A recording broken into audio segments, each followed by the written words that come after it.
blend in with the others, riding back to the shore, where there's a car waiting with the route set and everything for him. Convenient. Here he meets scientist Barbara.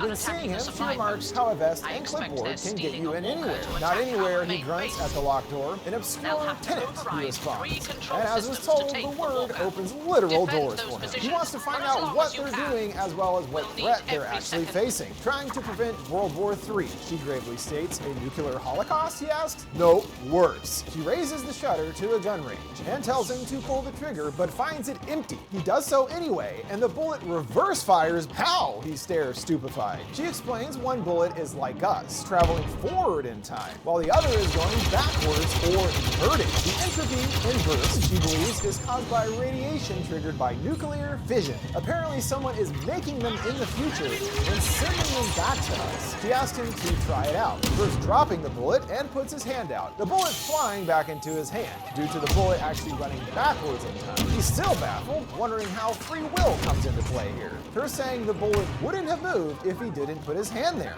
Either way, you ran the tape, you made it happen. In a wise suggestion to John as well as the audience, she tells him to not understand it, but feel it. Instant. Got it, John says. He realizes that he's seen that kind of ammo before, back at the opera scene.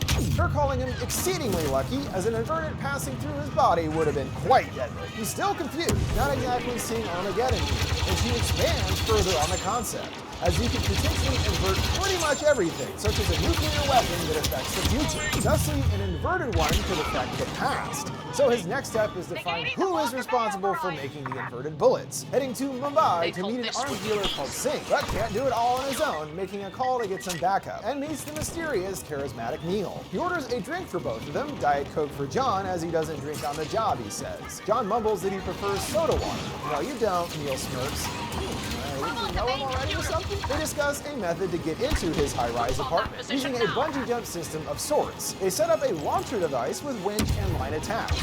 And when the line goes tight, Neil activates, launching him into the air, ascending up the side of the building and sneaking right onto the terrace. John takes out one guard, as Neil gets another, seeing these guys are definitely pros. He gets to jump on Singh, wanting to know who supplied the ammo, but he's uncooperative, balking that he can't reveal anything. His wife Priya chimes in, asking him to make a drink, now getting that it's actually her operation and he is merely the figurehead. She reveals they are looking for the Russian oligarch Andrei Sator, who made billions in petroleum, and apparently got these inverted items from the future, functioning as a broker between then and now.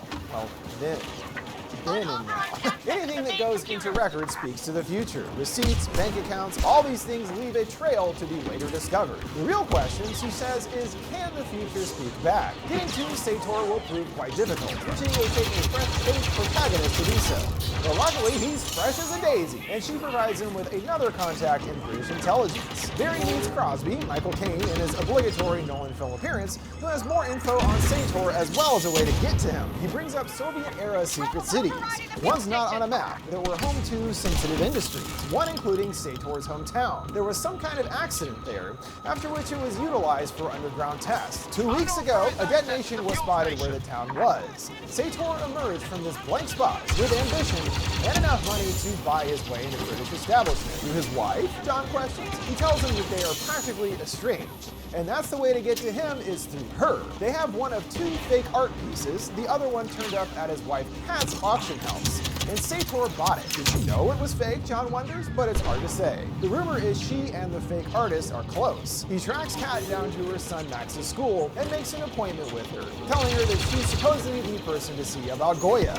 He hands over the fake painting and asks what it's worth. She cools his jets, as there's a lot of work to do before evaluation. She stares, asking where he got it, and mentions her friend, a repo. He brings up the whole fraud thing and wants to make an arrangement. Blackmail, she corrects, and Sator is already well aware of it being a forgery, and actually uses the drawing over her, threatening her with police, prison, the works. He's blackmailing her reputation, using it to control her entire life, and even being able to see her son. She sighs. Leaving would have never been easy, but now it's inevitable. possible. She recalls a recent vacation of theirs and how she tried to love him again, sitting on his boat and watching the sunset. Her seemingly happy, he offers a backhanded way out. She can leave if she agrees to never see her son again. She got pissed and took Max to shore, and strangely when leaving saw another woman diving off the boat that vanished. She remembers feeling envious of her freedom, and she dreamed of diving off that boat for good too. He asks if she knew it was a forgery.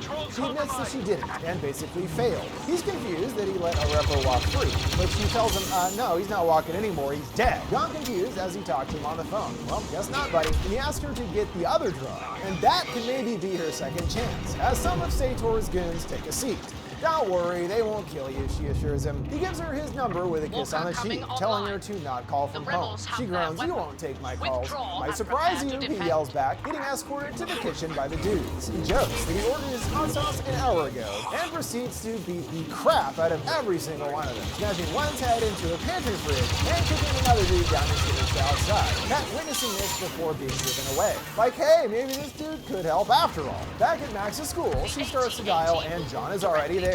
Told you I'd surprise you, he smiles, and asks about the drawing, learning it's being held at the Oslo airport. Specifically, it's at a Freeport storage facility, which operates in a similar capacity to Swiss bank accounts, holding art to be seen but not yet taxed, allowing clients to view them before importing. Her company, Rotas, has assets there, including said drawing. They send in Neil to encase the joint, learning that they don't use sprinklers but halide gas, displacing the air within seconds, yet it only fills the vault specifically, and includes a 10-second warning before activating. He informs John of the setup as they consider how to get enough firepower in to trigger a lockdown. Neil boldly wants to crash a plane, but not from the air, silly, that's ridiculous. Goes off the runway and through the building to start a fire. He introduces Mahir, whose team will work the plane. A freight plane, so no passengers, and as far as the crew, they'll just pop the escape slide and chuck them off. They opt to use a distraction tactic of using gold to spill out all over the runway, Neil guaranteeing that no one will be looking at the building. They set their plan into motion, the facility dude taking Neil and John through it, while Mahir and his crew take over the plane, tossing a grenade to blow a hole in the hull, and dumps all the pallets of gold on the tarmac. He cranks the lever forward, the plane rolling through, and they climb out just as it's getting close to the building. It crashes through the hangar, obliterating it, and comes to a stop. Well, that was quite destructive and impressive. The alarms go off. Neil slyly asks him, you said 10 seconds, right?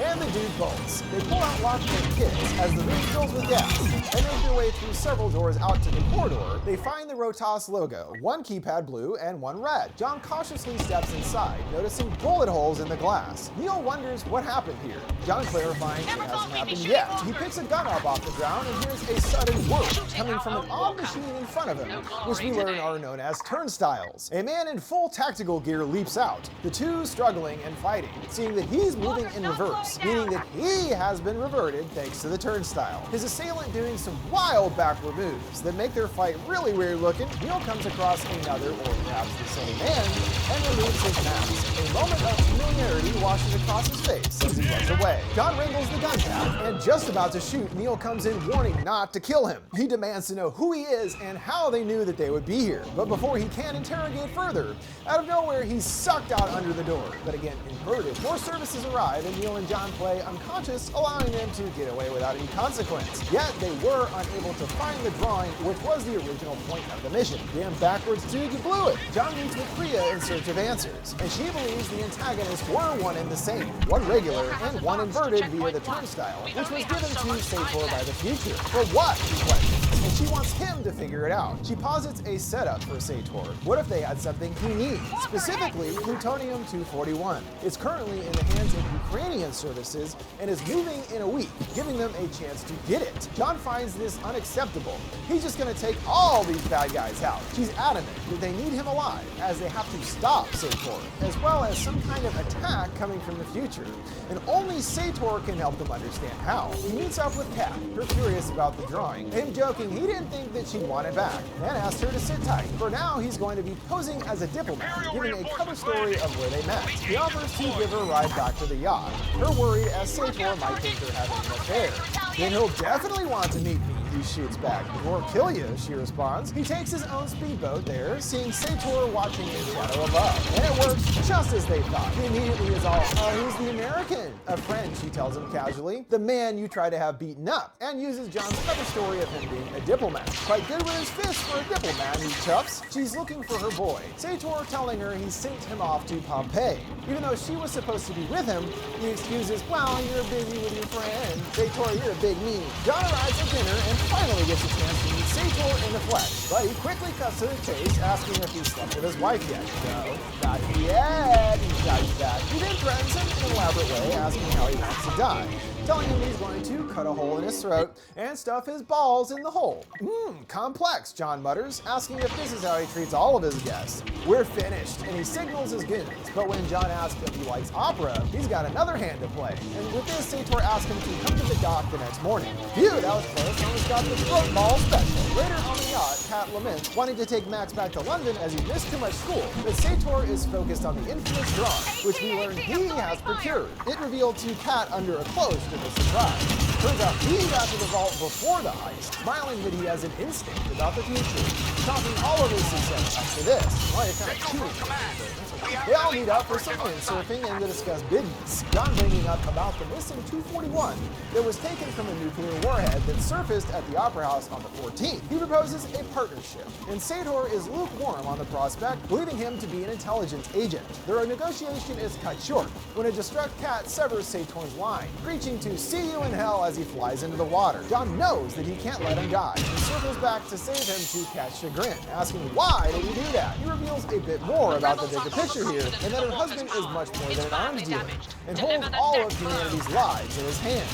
The steward approaches the door, ordering Sator wants to see him, and John is able to hide Kat being in there, fibbing that he needs to put some pants on first. Before he leaves, he hands her a gun, suggesting she is right and not to use it. He comes into Sator, getting his blood pressure done, boasting that he has the pulse of a man half his age.